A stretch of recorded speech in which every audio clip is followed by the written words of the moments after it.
They stopped a decorated general on the roadside like a criminal, then tied her to a tree under the gaze of a crowd, believing humiliation would silence her. But whispers spread through the witnesses, a shaky phone upload ignited a storm, and soon the clash between a badge and a rank turned into a nationwide reckoning.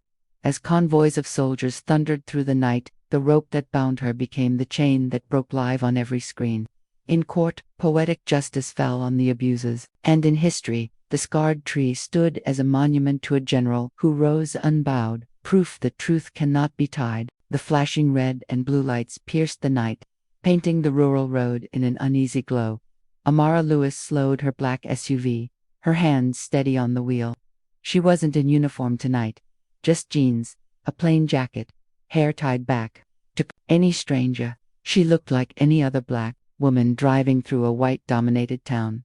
She rolled down the window as two officers approached. Their boots crunched on gravel. License and registration. One barked, his flashlight already in her face. Amara passed the documents calmly. Everything is in order, officer. The taller cop smirked. Funny, don't look like your kind drives a car this clean. You sure it's yours? Her jaw tightened. The registration will tell you.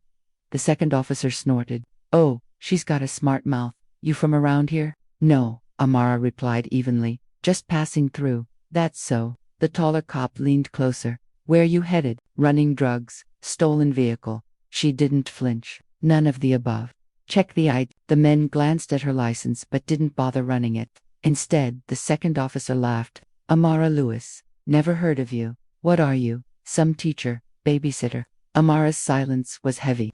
Years in uniform had taught her restraint, but restraint didn't stop humiliation. Step out of the car, the taller officer ordered. For what reason? Because I said so. Unless you want resisting arrest added to your charges. The air grew thick. A couple walking their dog paused. Across the street, a teenage boy raised his phone discreetly. The tension was visible, but no one spoke. Amara stepped out. The officers circled her like predators. Pretty bold car for someone like you, one muttered. Someone like me, she asked quietly. You know damn well, the second officer said, smirking. Driving through here, acting like you belong. Her pulse quickened, but her voice stayed even. I belong anywhere I stand. This is my country too. The taller, Hoff's grin widened. Patriot, huh? We'll see about that. He shoved her lightly toward the hood, hands on the car. I've done nothing wrong. Didn't ask what you did. I said hands on the car. Her hands pressed against the cold metal. The crowd across the street grew whispers, uneasy glances. Phones lifted but lowered quickly when the officers scanned the area. The second officer searched her pockets without asking. Empty. Huh. Maybe she hid it in the trunk. With Tistrel, maybe she's just joyriding in someone else's car, the taller said. Amara clenched her teeth. Run the registration. The vehicle is mine. The second officer smirked. Don't tell me how to do my job.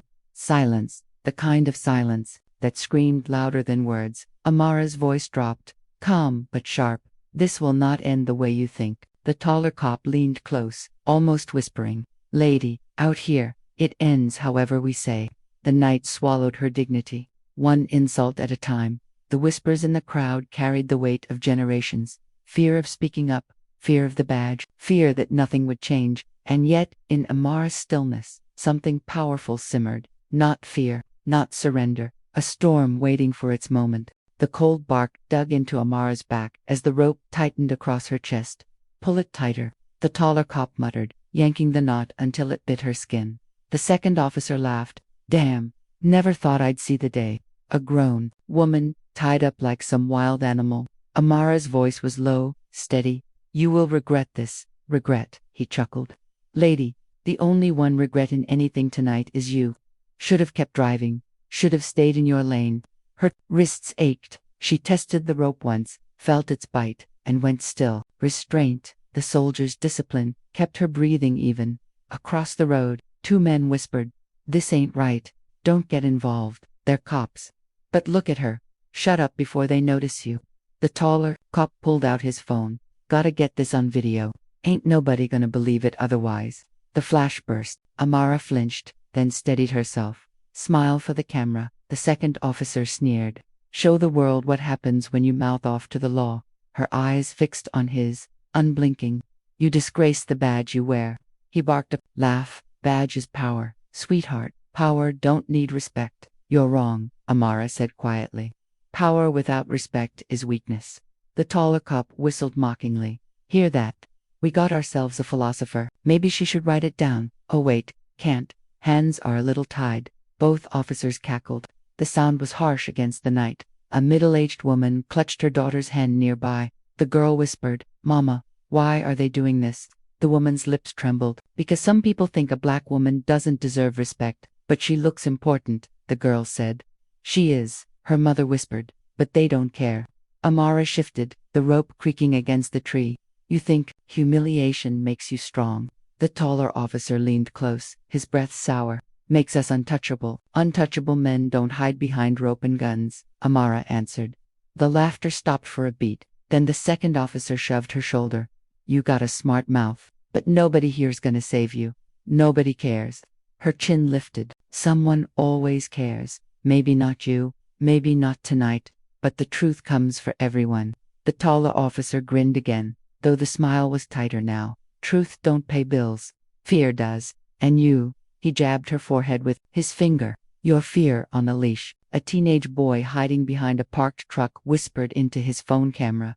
Yo, they got this lady tied to a tree. She ain't fighting. She just standing there like she's not even scared. I think she's someone important. I'm recording everything. If something happens, people gotta see this. His voice cracked. Fear battled, courage in every word. The second officer squatted low, eye level with Amara. Tell me something. What's it like, knowing your whole life can be reduced to a joke in one night? Amara's gaze didn't waver. What's it like, knowing one night can destroy your whole career? He blinked, caught off guard, then forced a laugh. Lady, nobody's gonna care about this tomorrow. You're nothing. Just another loud mutt you'll see, she whispered. Silence pressed heavy. Only the rope creaked when she shifted. The taller cop finally spoke, voice dripping contempt. You think anybody's gonna ride in here like some damn cavalry? This is real life. In real life, people like you lose. Amara's reply was calm, measured, deadly certain. Then you don't know real life. From the shadows, a girl's voice carried softly to her brother. Post it, she whispered. What if they find out it was us? Then they'll know. But the world will know, too. The brother hesitated, the glow of the phone lighting his face. Fine, but once it's up, there's no going back. Good, the girl said. No, going back means maybe there's finally going forward. Back at the tree, Amara lifted her chin against the harsh rope. You think I stand here broken? She told the officers. They smirked. No, I stand here as proof. Proof of what happens when power is given to cowards. The taller officer rolled his eyes. Whatever helps you sleep tonight. Sleep. Her voice was almost a whisper. No, but maybe it'll help you wake up. The laughter that followed was loud, ugly, forced. But for the first time that night, a flicker of unease crossed the taller cop's eyes. The crowd had grown, shadows clustering at the edge of the flashing lights. People stood far enough to feel safe, close enough to see every detail. Amara's body remained tied, her posture straight despite the rope cutting into her. She was silent now, listening, and what she heard was uglier than the rope itself. Two older men muttered near the sidewalk. This is what happens when they don't know their place, one said. The other shrugged. Don't matter who she is. You mouth off to the police. You get what's coming. You think that's justice. A young woman nearby snapped. Justice. The man chuckled. Justice is cops keeping order. Not letting some black woman strut around like she's special. The young woman folded her arms. Maybe she is special. Ever think of that? The men laughed, dismissing her. A teenage girl crouched by a tree with her phone camera rolling. Her brother whispered nervously. Kayla, stop filming. If they catch you, they won't, she hissed. But what if they do? Then the whole world will already know. Her phone trembled in her hand, but she kept recording. Nearby, a mother whispered to her son, Don't look, baby. Why, Mama? Because sometimes, it hurts too much to see.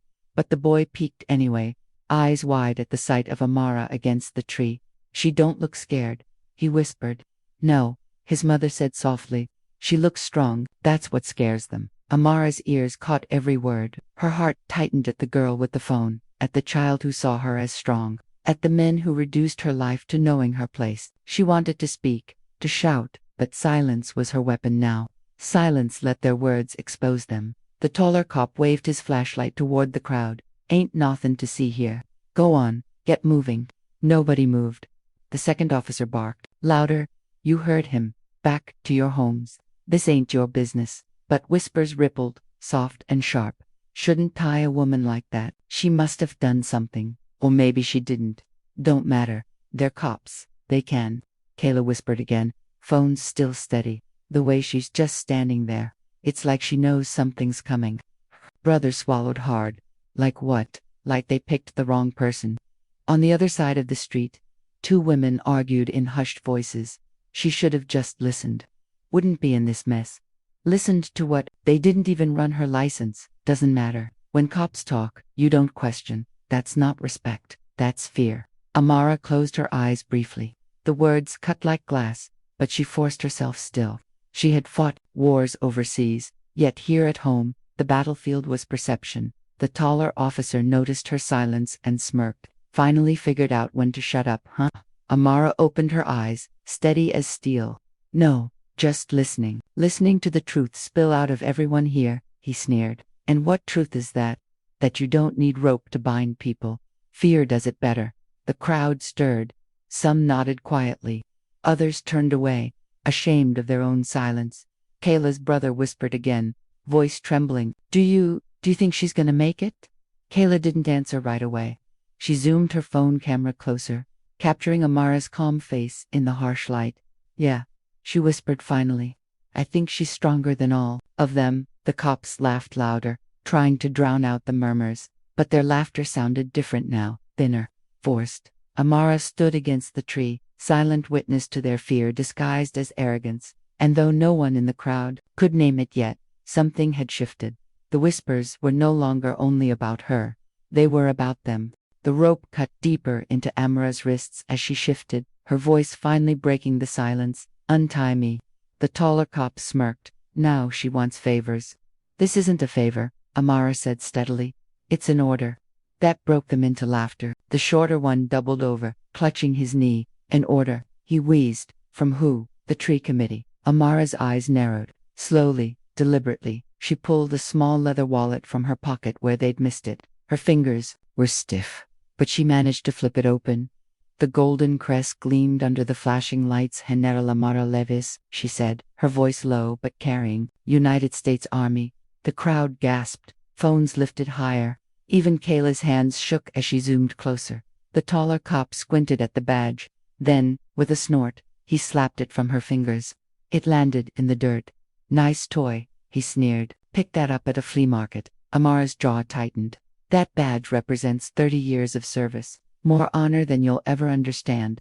The shorter cop bent down, picked it up with 2 fingers as though it were contaminated, then tossed it at her feet. General, huh? Out here, lady. The only general I see is General Nuisance. They both laughed again. From the crowd a voice rose. She ain't lying. I've seen her on the news. Another muttered. No way, she's really a general. Kayla whispered to her brother. Told you she was someone important. The boy's eyes were wide. They don't even care. The Amara spoke again, calm but razor sharp. You don't have to respect me, but you will respect the uniform I represent. The taller cop leaned in close, sneering. What uniform? I don't see one. All I see is a black woman with a big imagination. I bled for this country, Amara shot back. I carried soldiers out of fire. I buried friends who gave their lives so you could wear that badge, and this is how you honor them. The shorter cop clapped mockingly. Bravo, unreal, touching. Maybe Hollywood will hire you. The crowd stirred uneasily. Some voices whispered agreement with her, others still defended the cops. She's a liar. No, she ain't. I swear I've seen her on TV. Even if she is a general, so what? She broke the law. What law? Driving while black. The debate simmered, tension mounting. Amara lifted her chin, rope creaking. You think tying me down proves strength? It only shows the weakness inside you. The taller cop's grin faltered for the first time. Watch your mouth. You're not afraid of me, Amara said evenly. You're afraid of what I represent. A black woman who outranks every man in this county. That terrifies you. Silence rippled through the crowd. Some nodded. Some looked away. The shorter cop barked, trying to break the moment. Enough. Nobody cares who you pretend to be. Amara's eyes didn't move from his. I'm not pretending. You're pretending. Pretending that this rope gives you power. Pretending that your badge makes you untouchable. But when the sun rises tomorrow, the world will see who you really are. Kayla whispered, almost to herself. She's not even fighting them. She's fighting with words. Her brother swallowed. And she's winning. The taller cop shoved her shoulder. You think someone's coming for you? You think some army's gonna roll in here because you flashed a fake badge? Amara didn't flinch. I don't think, I know. Her eyes locked on his, unwavering, certain. You're digging a grave for your own careers. And when it collapses, it won't just bury you. It'll bury the system that lets you act like gods. The laughter didn't come this time, only a tense silence, broken by the restless shifting of the crowd.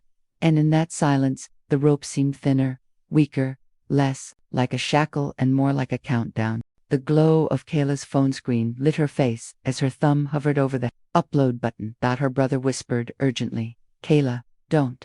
If they find out, they'll come after us. She shook her head, jaw tight.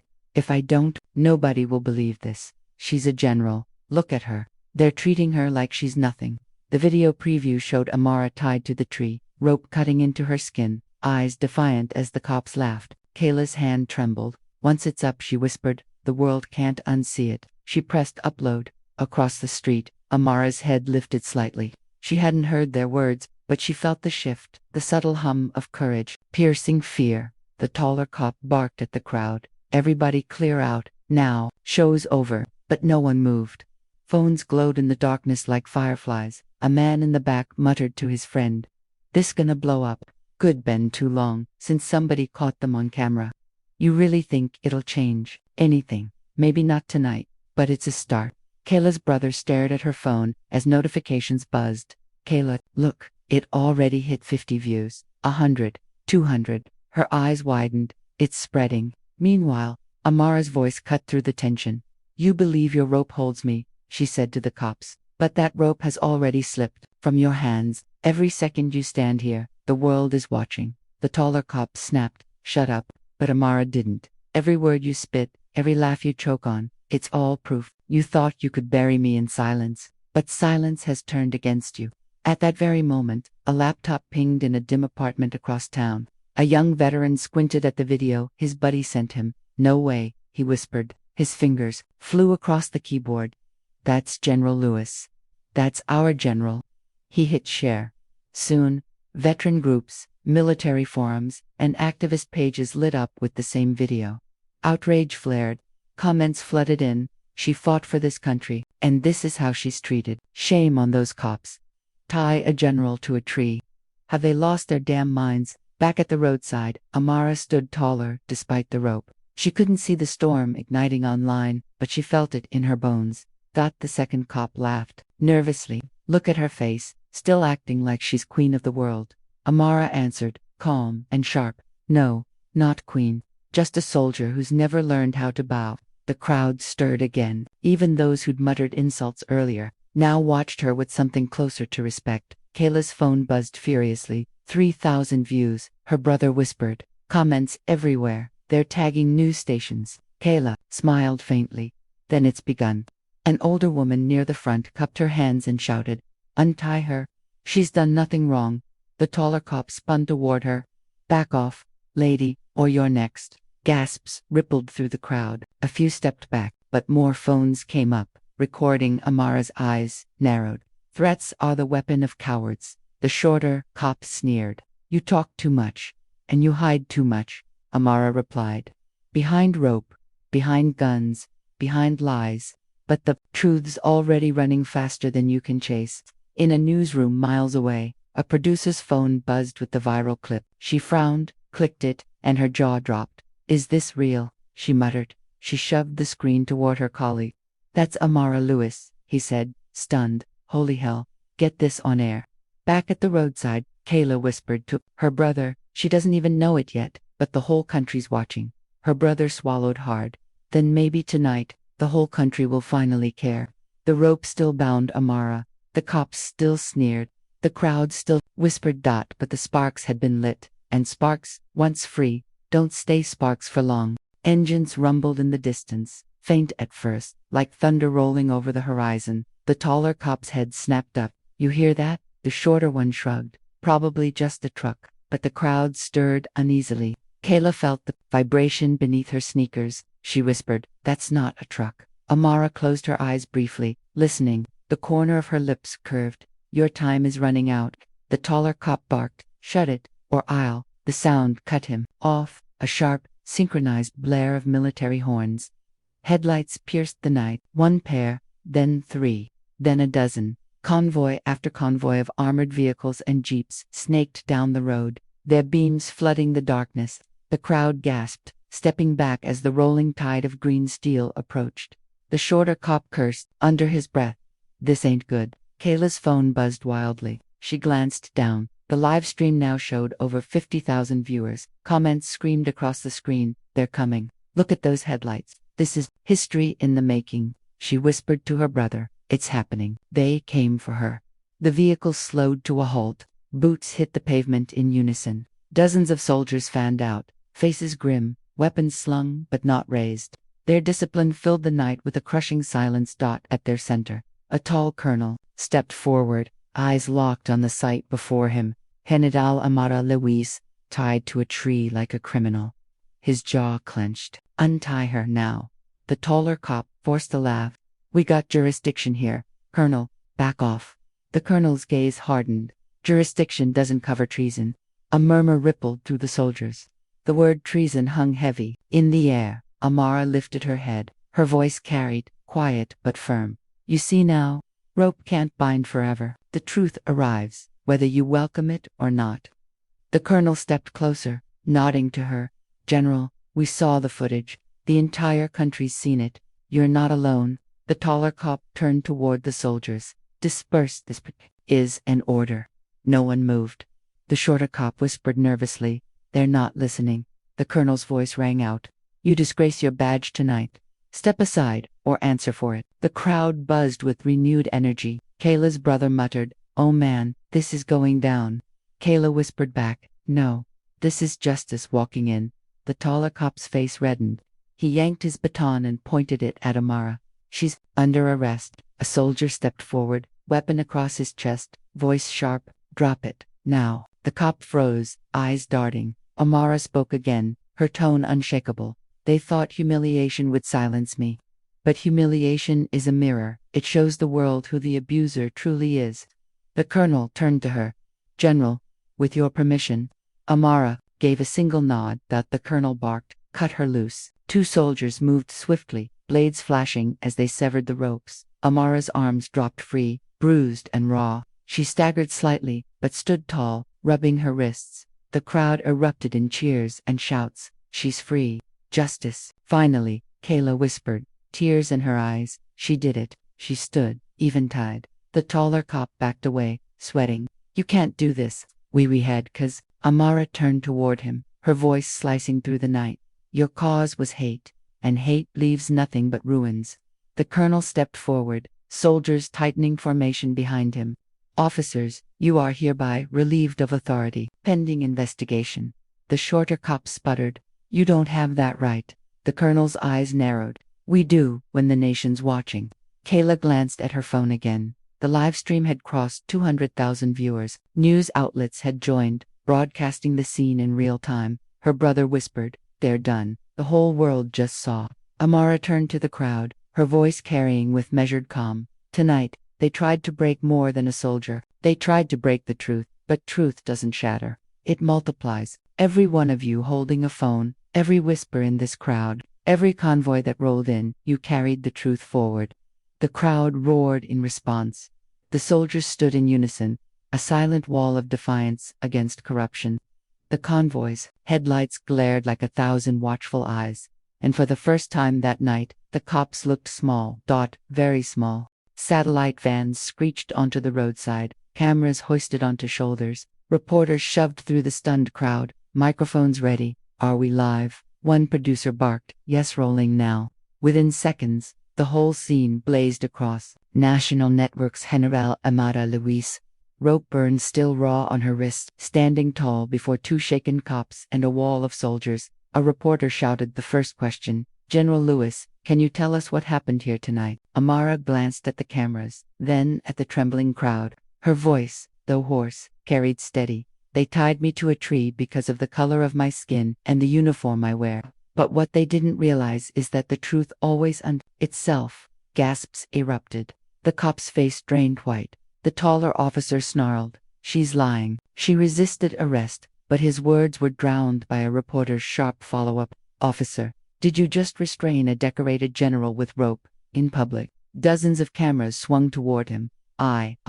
His voice faltered. Sweat streaked his temples. Kayla whispered to her brother, "He's done." "They're both done." Her brother nodded, eyes glued to his phone. 500,000 people are watching the live. Twitter's exploding. Look #tag justice for Amara is trending #1. Kayla's hands trembled. "We started this." The colonel stepped forward, his voice booming for the cameras. "These officers abused their power under the shield of the law. They humiliated a general who has given her life to this country. Their actions will not be hidden in silence." Cheers thundered from the crowd. Soldiers lifted their heads higher. The shorter cop tried to laugh it off, but it came out thin and cracked. "This is all overblown." She was out of line. Amara cut him off, eyes blazing. "Out of line," she repeated. "When I trained men and women who bled for this flag, when I buried soldiers younger than you, when I stood on the front lines while you hid behind a badge. Out of line is not mine to own tonight. It's yours." The silence after her words was deafening. One reporter leaned in. "General, what do you want to see happen now?" Amara's voice lowered, each word weighted like stone. "I don't want revenge. I want reckoning. A system that feeds on silence must hear itself scream." A producer whispered to her anchor in the van, "This is gold. This is history." The anchor, watching the feed live, muttered, "This is revolution on air." In homes across the country, families sat glued to televisions, veterans sat straighter in their chairs, students tweeted in outrage, parents shook their heads in disbelief. Tied a general to a tree, in America. How many others did they tie without cameras? "This isn't just her fight, it's ours." The taller cop, panicked, lunged toward a camera. "Turn those off. You can't film this." The cameraman stood firm. "We already are." The crowd jeered, phones lifted higher. Kayla muttered, "Every second he talks, he digs deeper." Her brother smirked. "Good. Let him dig." Amara lifted her bruised wrists to the cameras. "These scars are not mine alone. They belong to every soul tied down by arrogance and hate. Tonight they thought they silenced me, but instead they gave me a microphone." The crowd erupted, chanting, "Now, justice, justice, justice." The sound rolled like thunder, rattling the cops where they stood.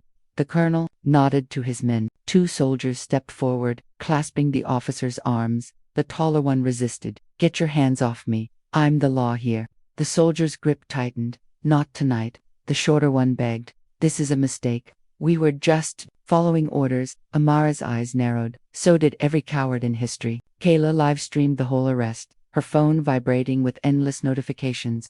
Comments poured in. "They're being cuffed, yes. Amara is a hero. Tears in my eyes right now." Her brother whispered, "It's at 1.2 million views." Kayla wiped her cheeks. "She's breaking chains for all of us." Reporters swarmed closer, firing more questions. "General Lewis, what happens tomorrow? Will you press charges? Do you still believe in the system after this?" Amara raised a hand, and the crowd hushed. "Tomorrow will not be about me. It will be about whether this country dares to listen, because tonight, we are all witnesses, and witnesses carry responsibility." The words sank deep, leaving the crowd silent for a beat before erupting again into cheers. The cameras zoomed in on her face, proud, bruised, unbroken. Across the world, screens lit up, people whispered her name, some wept, some raged, but none looked away. And in that moment, the story was no longer just hers, it belonged to everyone watching. Dawn broke with headlines already screaming, "General humiliated by police. Army intervenes live. Justice for Amara trends worldwide. 2 officers suspended after viral arrest." Screens across the nation replayed the footage, on loop. Amara bound to the tree, the sneers of the cops, the sudden arrival of convoys, the moment the rope was cut. In the police headquarters, chaos reigned. Phones rang non-stop. Angry citizens crowded the steps outside, chanting. Inside, The chief slammed his fist on the desk. You idiots humiliated a decorated general on camera. Do you have any idea what you've done? The taller officer stammered. She provoked us. The chief cut him off, red-faced. No, you provoked the country. Hand over your badges. Now. Meanwhile, in a hospital room, Amara sat upright on the bed as nurses treated the rope burns on her wrists. The colonel stood nearby, phone in hand. General, the president's office wants to speak with you directly. Amara nodded faintly. Put them through. A polished voice crackled over the line. General Lewis, the nation owes you an apology. We will ensure justice is carried out swiftly.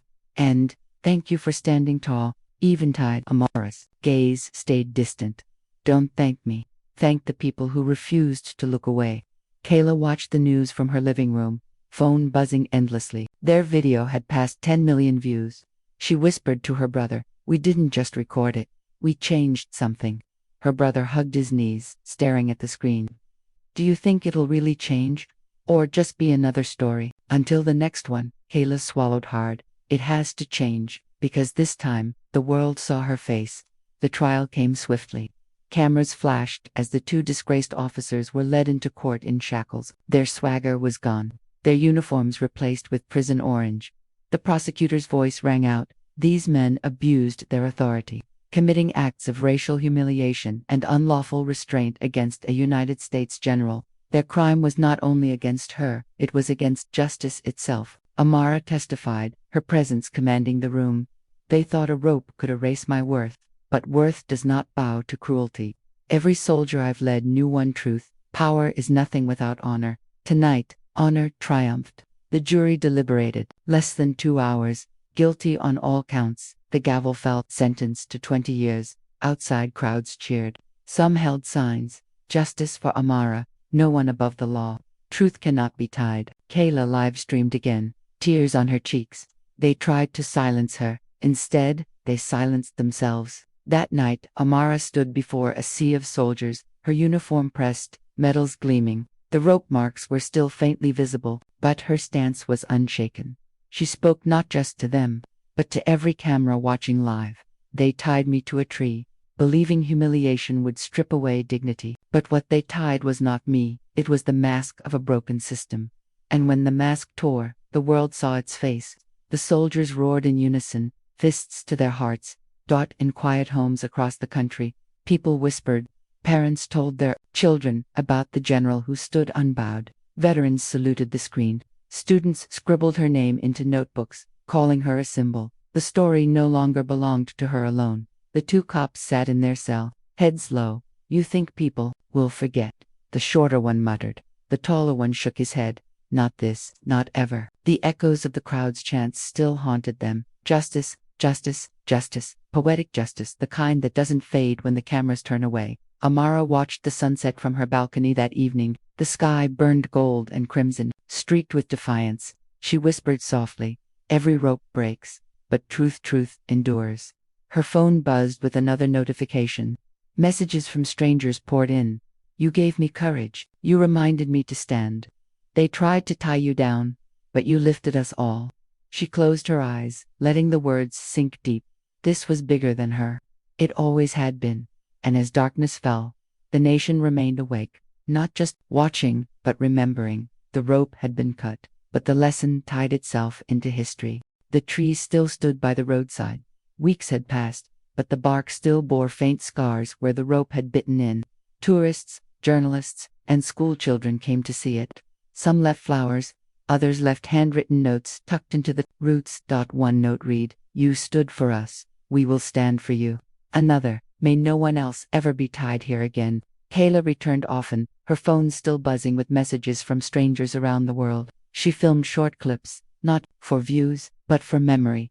This is where it happened, she would whisper to her followers, where they tried to tie down a general, but instead, they tied their own downfall. Her brother would nod quietly beside her. Funny how a rope can strangle lies faster than truth.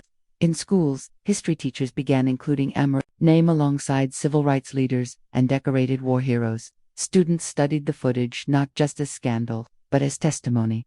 One teacher told her class, Remember, bravery isn't the absence of fear. It's speaking when silence is demanded.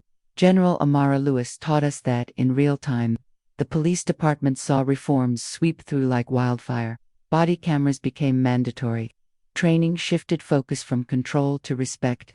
Officers whispered the general's name with a mix of shame and warning, a reminder that abuse would no longer hide in shadows. And Amara herself, she kept serving, though in a different way. Retired from active command, she traveled the country, giving speeches to packed halls. Her voice, once tied to a tree, now filled auditoriums. They thought they could erase me, she would say, but erasure is a myth. No rope can bind truth. No chain can choke justice. We are all witnesses, and witnesses must never look away. Crowds rose to their feet, tears in eyes, chanting her name. The two disgraced officers faded into anonymity, their names remembered only as a cautionary tale. The irony was never lost. The men who sought recognition through humiliation were instead remembered only for their fall. On the anniversary of that night, soldiers gathered around the tree. Amara stood before them in full uniform, medals shining in the moonlight. The crowd was silent as she placed her hand against the scarred bark. "This tree was a weapon once," she said softly, "but today, it's a monument to every soul tied down, to every whisper of resistance, to every witness who refused silence." The soldiers saluted. Civilians wept. Children snapped photos to remember. And above them all, the flag rippled in the night breeze, not just fabric, but promise.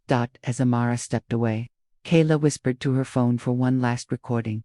"They tied her to a tree," she said, voice thick with emotion. "But she became the roots of change. History had written its verdict. The rope was gone. The scars remained. The legacy endured."